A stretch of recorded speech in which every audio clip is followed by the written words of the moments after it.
Magandang araw po, welcome po sa aking channel, Love9 TV. Patalasasan po, meron po ba kayong mga properties na napapabayaan or non-performing assets?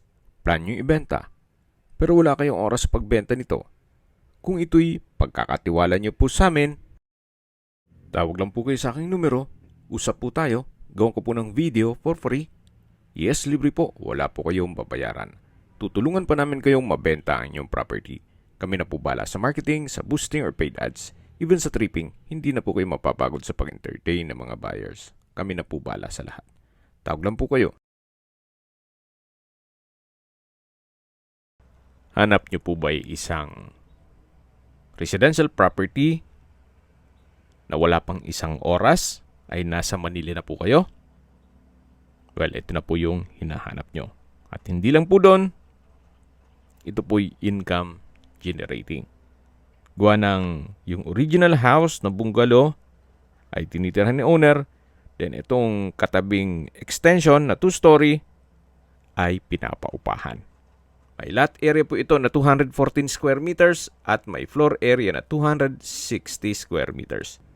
Ito po'y nakabakod na at meron pong steel gate. Ito pong main house ay meron pong 3 bedrooms at 2 toilet and bath. Then yung 2-story na extension naman ay may 2 bedrooms at 1 toilet and bath. Then meron din pong kitchen. Ito po ay well-maintained, kaya ready for occupancy. Gawa ng dito rin po nakatira si owner. Walking distance lang po ito mula sa Southwoods. Ganun po kaganda ang lokasyon nitong property. Kompleto na po doon mga business establishments, restaurants, banks, at hospital. Mamaya po sa dulong parte ng video, discuss ko sa inyo ng distance, location, at travel time. Ito po yung main door na naka-aluminum screen door. Then welcome po dito sa bahay ni Madam. Napakalaki po ng living area. Pwede pong lagyan ng receiving area dito. Then sa dulo naman ay entertainment area. Maisingit ko lang po, reason for selling but binebenta?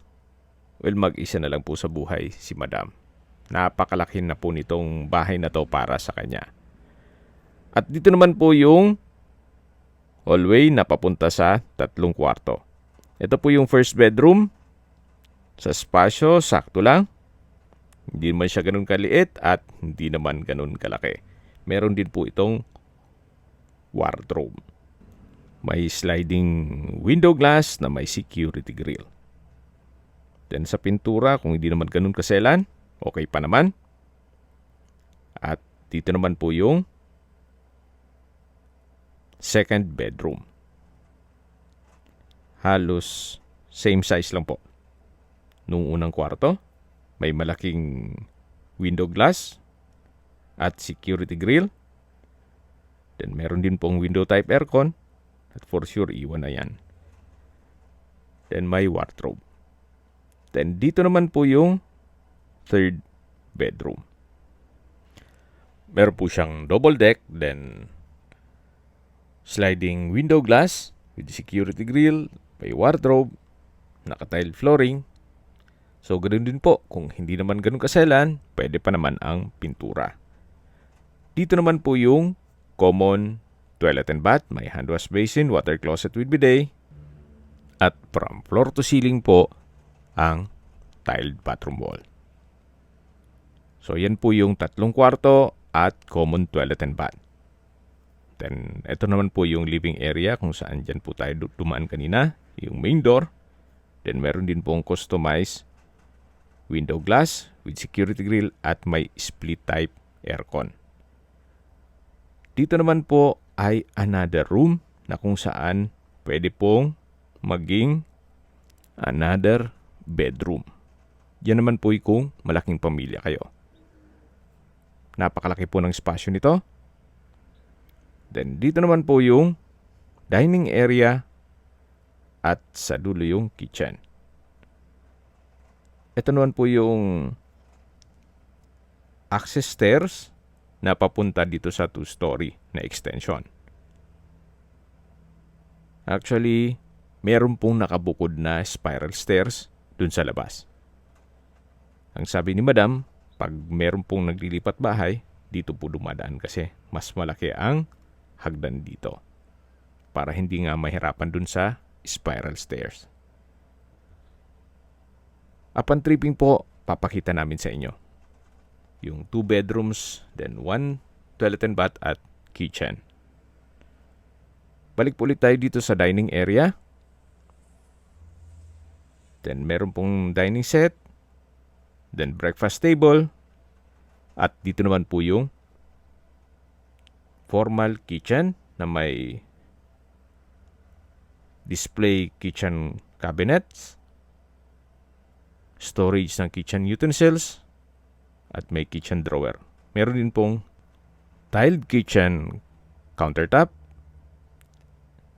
Then dito naman po yung access door na papunta naman sa dirty kitchen at service area. Sa dulo po ay yung setback na papunta naman sa gate.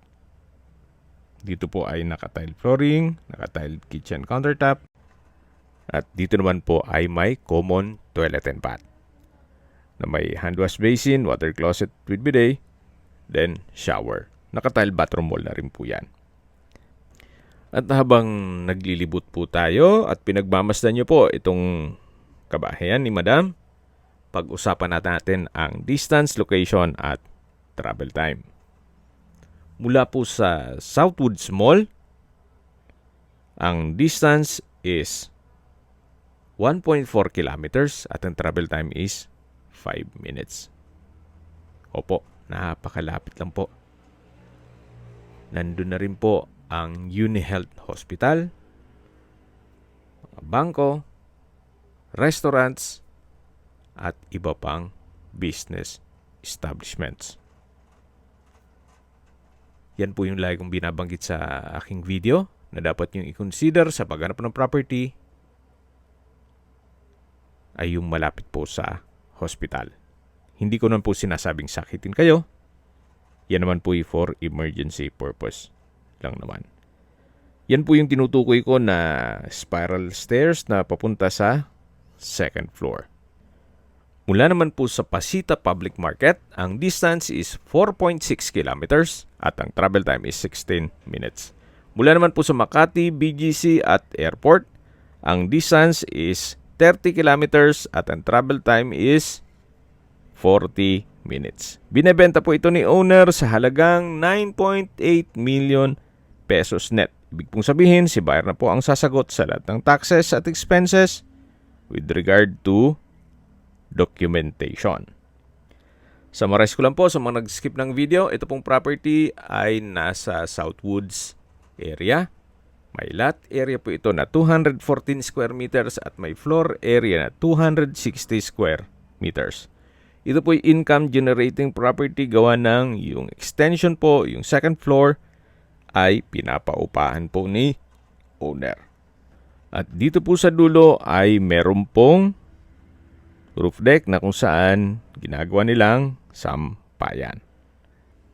Yan po yung bubong ng yung original house, then yan po yung extension na kung saan maayos pa naman. Wala naman po kayong papagawa dito. Siguro retouch na lang ng pintura. Kung i-assess ninyo, bibili kayo ng lupa na 214 square meters, then magpapatayo pa kayo ng bahay, mulang kukulangin ang 9.8 million pesos ninyo. Yan naman po yung opinion ko lang naman. Depende pa rin yan sa inyo kung anong assessment nyo dito sa property. Kung may mga katanungan po kayo, tawag lang po kayo sa aking numero. At sa mga kababayan naman natin na sa ibang bansa, meron po akong WhatsApp, Viber, at Telegram. Same number lang po, 0917-316-3399. Sa mga nagtatanong naman po ng aming Facebook, meron po aming Facebook page na Nov9TV at Facebook Real Video. Meron din pong TikTok at Instagram. May ibang YouTube channel po kami, the Nov9TV channel, Nov9TV Listings, Nov9TV On The Spot, Nov9 TV Updates at Nov9 TV House Rental. Sana po naibigyan nyo ang video presentation. Paki-like and subscribe na lang po sa aking channel para ma-update din po kayo sa aking future listings. Kung sakali po hanap nyo yung mas malaking sukat ng lupa, meron din po kami ibang listings na pwede nyong pagpilian. Huwag po kayong mag-atubiling tumawag sa amin. Then, let us know your budget para malaman namin kung anong property pwede naming ilog sa inyo. Sa lahat pong viewers, subscriber at nagtiwala po sa amin, salamat po sa suporta. Ingat po kayo lagi at yung pamilya. Maraming salamat po.